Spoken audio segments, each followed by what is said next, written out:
Alright, he took his little nap there for a couple minutes. Many times I put the training together. Okay, so now we got the shift fork. We took out just one washer instead of two like we did before. So if you look down in there right now, you see your distance. I don't know if you can see. Can you see? Yeah. You have to be straight. Got to be close too, which you're not. So you probably can't see anything. No, whatever. You go over here and look at this side, and it's the same. We're pretty close. Yeah. So you have to blow that up with a YouTube.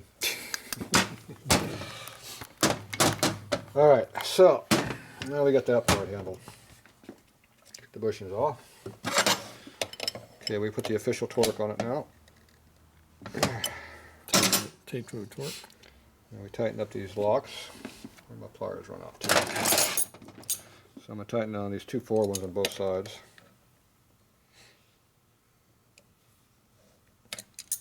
That one. And that one. And then you're going to tap down the other ones. Tap these just down so they're not in the way.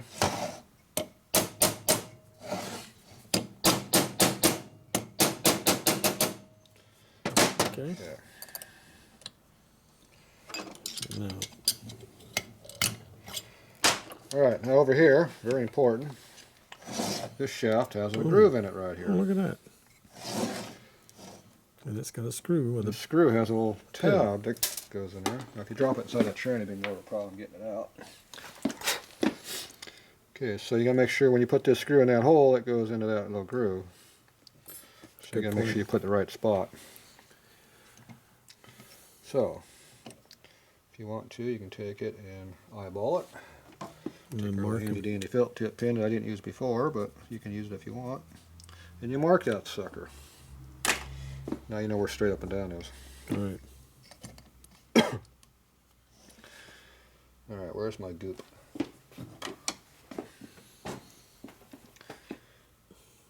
And change the O-rings don't really make any difference because they tear when you put them in, as you saw already. Yep. The goop is the key thing.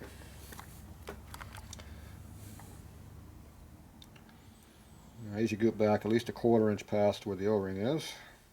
Right.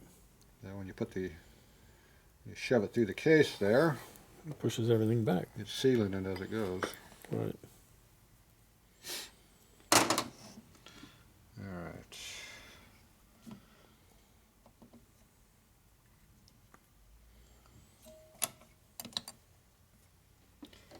Get hard real quick.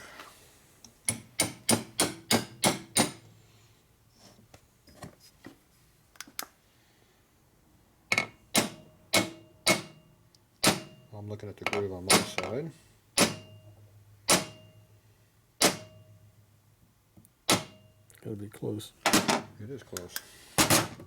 How'd you know that? I could just tell. Clairvoyant.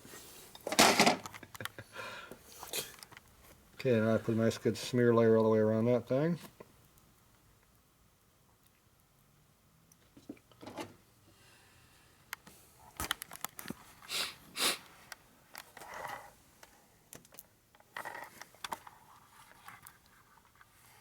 Encapsulate it. I think I took a couple of photos there and start it back up. Right. Got some pictures of a tranny now. See, it doesn't look like such a big a pile of crap when it's together, but we know it is. Alright. Now we'll take our set screw. Oh, it was a whole 10 minutes before you called it a pile of crap? I cleaned it up a little bit. Oh, you may have put my hand right where I didn't want to. Like a whole 10 minutes before you Making me laugh when I insulted put this my hand over there. transmission again. Oh. Yes, I slept. It should have been every 5 minutes. Yeah. Surprisingly, it worked pretty long. If that shaft wasn't quite so bad, it'd probably last 10,000 miles. But, Yeah. but that shaft being bad, it might only last 5,000 miles now.